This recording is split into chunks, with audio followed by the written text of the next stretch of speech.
என் நெஞ்சில் குடியிருக்கும்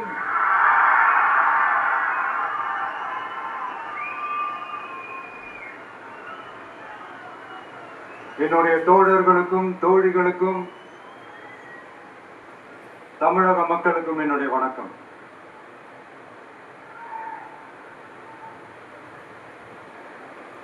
நம்ம குடும்ப உறவுகளை இழந்ததுனால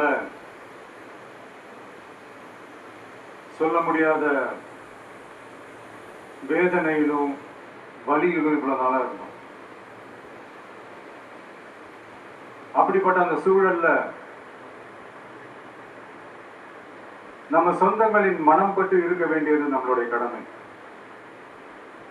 அதனால அவங்களோட சேர்ந்து அமைதி காத்து வந்தோம். ஆனா இப்படி அமைதி காத்து வந்த நேரத்துல நம்மளை பத்தி வன்ம அரசியல் வலைகள்,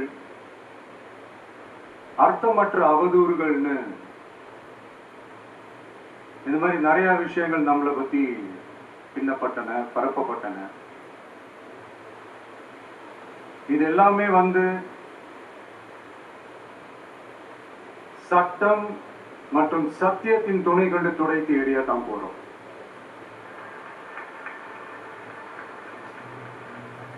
பட் அதுக்கு முன்னாடி தமிழக சட்டமன்றத்தில் நமக்கு எதிராக நிகழ்த்தப்பட்ட ஒரு உரைக்கு ஒரு நாகரிக பதிலடி கொடுக்கணும்னு நான் நினைக்கிறேன்.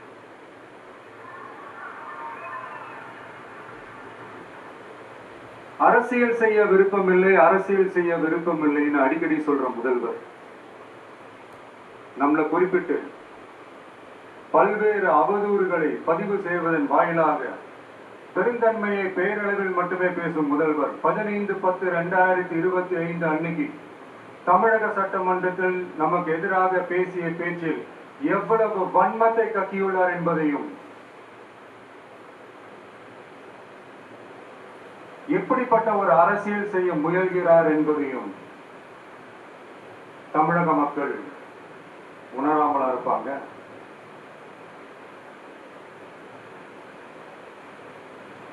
இந்த கரூரோட சேர்ந்து 5-6 மாவட்டத்துக்கு இந்த மக்கள் சந்திப்பு நிகழ்ச்சிகள்லாம் நடத்தியிருக்கிறோம், போயிருக்கிறோம்.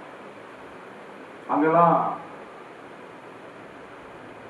இந்த லாஸ்ட் மினிட் வரைக்கும் எங்களுக்கு அந்த இடம் கொடுப்பாங்களா மாட்டாங்களா, பெர்மிஷன் தருவாங்களா மாட்டாங்களா, இப்படி இழுத்து அடிச்சுட்டு இருப்பாங்கன்னா, நாகப்பட்டினத்தில் சொன்னது மாதிரி தான். நாங்கள் ஒரு இடம் செலக்ட் பண்ணி கேட்போம், மக்கள் நல்லா ஸ்பேஷியஸா நின்று பார்க்குற மாதிரி. பட் அவங்க அதெல்லாம் ரிஜெக்ட் பண்ணிட்டு மக்கள் நெருக்கடியோட நின்று பார்க்குற மாதிரி ஒரு இடத்த செலக்ட் பண்ணி எங்களுக்கு கொடுப்பாங்க.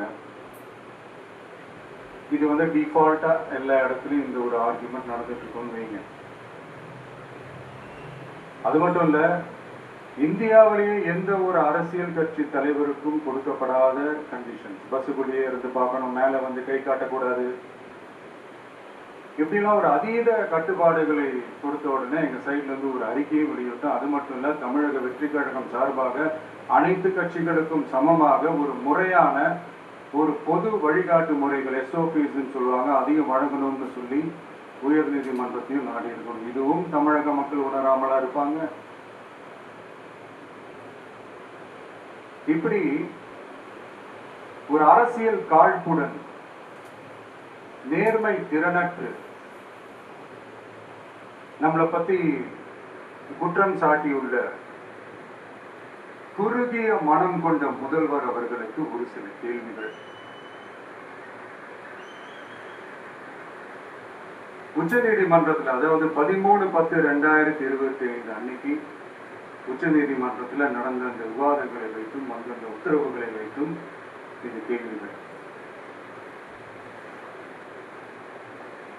இப்படி பொய் மூட்டைகளா நம்மளை பத்தி இந்த அவதூறுகளை அவிழ்த்து விட்ட முதல்வர் அவர்களுக்கும் திமுக அரசுக்கும் சார்பாக கோடிகளை கொட்டி அமர்த்தப்பட்ட அறிவார்ந்த வழக்கறிஞர்கள் அவங்க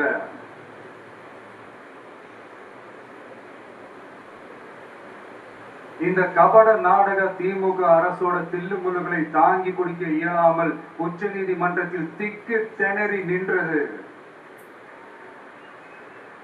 முதல்வர் அவர்களுக்கு மறந்து விட்டதா? கரூர் சம்பவத்துக்கு அப்புறமே அவசரமா ஒரு தனிநபர் ஆணையம், அந்த தனிநபர் ஆணையத்தை அவமதிக்கிற மாதிரி அரசு உயர் அதிகாரிகள், காவல்துறை உயர் அதிகாரிகள் எல்லாருமே நம்மளை பத்தி ஃபுல்லா இந்த அவதூறுகள் பரப்பி ஒரு செய்தியாளர்கள் சந்திப்பு அவசரமா. இதெல்லாம் ஏன் நடக்குது, எதுக்காக நடக்குது அப்படின்னு ஒட்டுமொத்த தமிழக மக்களும் கேள்வி கேட்க ஆரம்பிச்சாங்க. இதுவும் தமிழக முதல்வர் மறந்துட்டாரா? அதுக்கப்புறம் அந்த தனிநபர் ஆணையத்தை தலையிலேயே கொட்டி வீட்டுக்கு அனுப்பிச்சிட்டாங்க. அது வேற விஷயம்.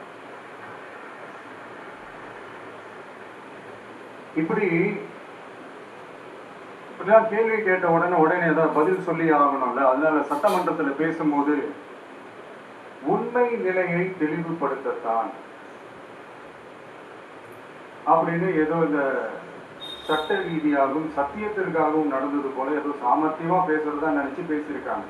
இப்படி ஒரு 50 வருஷமா பொது வாழ்க்கையில் இருக்கிற ஒருத்தவங்க முதல்வர் அவர்கள் சொன்னது எவ்வளவு பெரிய ஒரு வடிகட்டின பொய், சப்பை கட்டுன்னு நான் சொல்லல, உச்ச நீதிமன்றம் சொல்லியிருக்கிறாங்க. அவங்க சொன்னதெல்லாம் கொஞ்சம் என்னன்னு கொஞ்சம் லைட்டா பார்ப்போமா?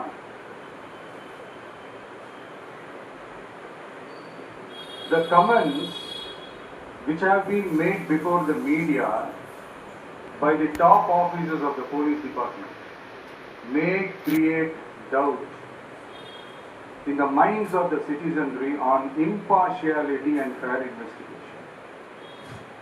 The faith and trust of the general public on the process of investigation must be restored in the criminal justice system. அதாவது அரசு காவல் உயர் அதிகாரிகள் ஊடகங்களிடம் பேசியது என்பது பொதுமக்களிடையே நியாயமான விசாரணை நடக்குமா என்ற சந்தேகத்தை ஏற்படுத்தக்கூடும் என்றும், நியாயமான விசாரணை மூலமே அந்த சந்தேகத்தை மீட்டெடுத்தே ஆக வேண்டும் என்றும் உச்ச நீதிமன்றம் தமிழக அரசின் தலையில் ஓங்கி நறுக்கு நறுக்கு நறுக்கு என்று கொட்டியதை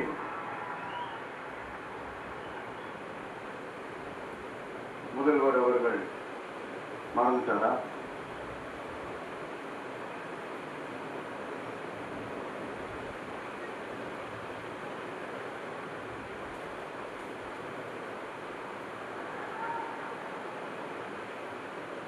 மாண்பமை சென்னை உயர் நீதிமன்றத்தின் மாண்புமிகு நீதியரசர் SIT அமைத்து உத்தரவிட்டார் அல்லவா? அந்த உத்தரவு ஏதோ சட்டத்தின் மீதும் நீதி பரிபாலனத்தின் மீதும் மரியாதை கொண்டவர்கள் போல ஒரு நாடகத்தனமான கொண்டாட்டத்தை திமுகவிற்கு ஒத்து ஊதுவோரும் நடத்தி கூத்தாடி துதுடித்தனர் அல்லவா? தாவைக்காவிற்கு எதிராகவும் நமக்கு எதிராகவும் உயர் நீதிமன்ற மாண்புமிகு நீதியரசர் தீர்ப்பளித்து விட்டதாக விதந்தோதி விழா எடுத்தனர் அல்லவா? அந்த உத்தரவை குறித்து சொல்லும் போது எந்த ஆவணத்தின் அடிப்படையில் அந்த உத்தரவு அமைக்கப்பட்டது? நான் கேட்கல, உச்ச நீதிமன்றம் கேட்டிருக்கிறாங்க. The judgment is completely silent about how learned single judge arrived at such a conclusion and what material was pursued by the court என்று உச்ச நீதிமன்றம் உரத்த குரலில் கேள்வி கேட்டது. அப்போதும் கூட உச்ச நீதிமன்றத்தில் திமுக அரசுக்காக வாதாடிய அறிவார்ந்த மூத்த வழக்கறிஞர்கள் பதில் சொல்ல இயலாமல் வாய் மூடி மௌனம் காத்ததை நாடே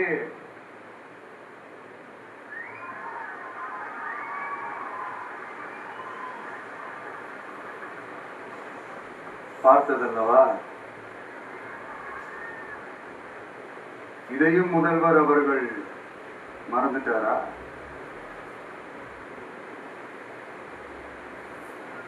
Such petition not to be dealt with by the division bench, registering as public interest litigation in right earnest and not to be dealt with by a single bench. அதாவது பொது பொது வழிகாட்டு முறைகளான எஸ்ஓபி அமைக்கப்பட்டு வெளியிட வேண்டும் என்ற கோரிக்கையுடன் வந்த ரிட் மனுவை நீதிபதிகள் டிவிஷன் பெஞ்ச் தான் கையாள வேண்டும், தனி நீதிபதி பெஞ்ச் கையாளக்கூடாது என்றும் உச்ச நீதிமன்றம் சொன்னதல்லவா? அது மட்டுமா, கோரிக்கையே இல்லாமல் எஸ்ஐடி அமைக்கப்பட்டது எந்த வகையில் சரி என்றும் கேள்வி எழுப்பியது உச்ச நீதிமன்றம். இது எல்லாமே அறியாமலோ இல்ல அறியாதது போலவோ உச்சபட்ச அதிகார மயக்கத்தில் இருந்து பேசினாரோ முதல்வர் அவர்கள்? மனிதாபிமானம், அரசியல் அறம், மாண்பு இதெல்லாம் எதுவுமே இல்லாம வெறும் பேச்சில மட்டுமே பேசிக்கிட்டு அரசியல் ஆதாயம் தேடுற ஆட்டத்தை ஆடத் தொடங்கிவிட்டார் முதல்வர் அவர்கள்.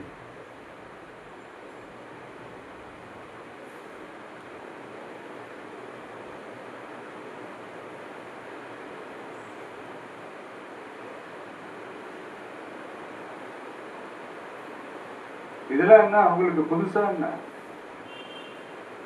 1969க்கு அப்புறமே எப்போ கட்சி அவங்க கைக்கு வந்ததோ, இன்னும் குறிப்பா சொல்லணும்னா 1972க்கு அப்புறம் கேள்வி கேட்க ஆளே இல்லாம போச்சு இல்ல, அதுக்கப்புறமே இந்த திமுக தலைமை இப்படிதானே இருக்குது. இப்ப நாங்க கேட்டோமே இந்த சில கேள்விகள், இதெல்லாம் நான் கேட்கல, சுப்ரீம் கோர்ட் கேட்டிருக்கு. இதனால என்ன புரிய வருது? இந்த கவர்மெண்ட் நடத்துற அந்த விசாரணை மேல சந்தேகம் ஏற்படுதுன்னா அதுக்கு என்ன அர்த்தம்? உங்க மேல நம்பிக்கை இல்லைன்னு அர்த்தம்.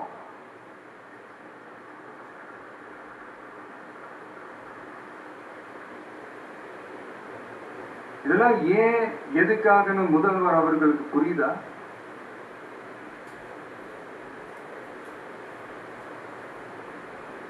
சுப்ரீம் கோர்ட் சொன்னதோட மட்டும் இல்ல, நிஜத்திலும் இன்னைக்கு மக்களுக்கு இந்த கவர்மெண்ட் மேல இருக்கிற நம்பிக்கை மொத்தமாக மண்ணுக்குள் புதைந்து விட்டது. இதுவாவது முதல்வர் அவர்களுக்கு புரியுதா? புரியலனா 2026 தேர்தல்ல இந்த திமுக தலைமைக்கு மக்கள் இன்னும் ஆழமா அழுத்தமா புரிய வைப்பாங்க. அப்ப கூட இவங்க என்ன பண்ணுவாங்கன்னு தெரியும்ல, 5 வருஷத்துக்கு ஒரு வாட்டி பழக்க தோஷத்துல ஒரு அறிக்கை ஒண்ணு வெளியிடுவாங்க, மக்கள் தீர்ப்புக்கு தலை வணங்குகிறோம் அப்படின்ட்டு அந்த அறிக்கையை வெளியிட்டு இப்போ அறிவாலயத்துக்கு போய் ஓடி ஒழிச்சுப்பாங்க. இப்பவே ரெடி பண்ணி வச்சுக்கோங்க அந்த அறிக்கையை. எப்படி? மக்கள் தீர்ப்புக்கு தலை வணங்குகிறோம்.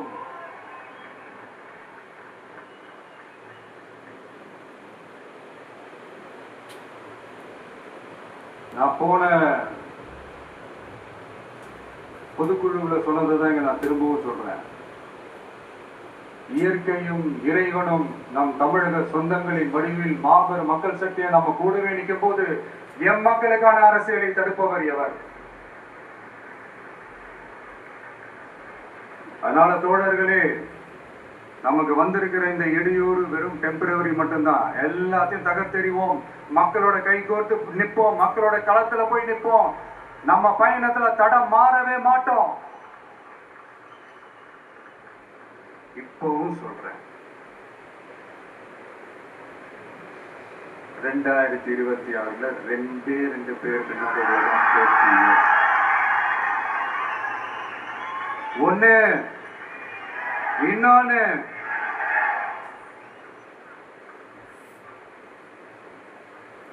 இந்த போட்டி இன்னும் ஸ்ட்ராங்கா மாற போகுது. 100% வெற்றி நமக்கு. வாகை சூடுவோம், வரலாறு படைப்போம், கான்பிடென்டா இருங்க, நல்லதே நடக்கும், வெற்றி நிச்சயம். மீண்டும் சந்திக்கும் வரை நன்றி, வணக்கம்.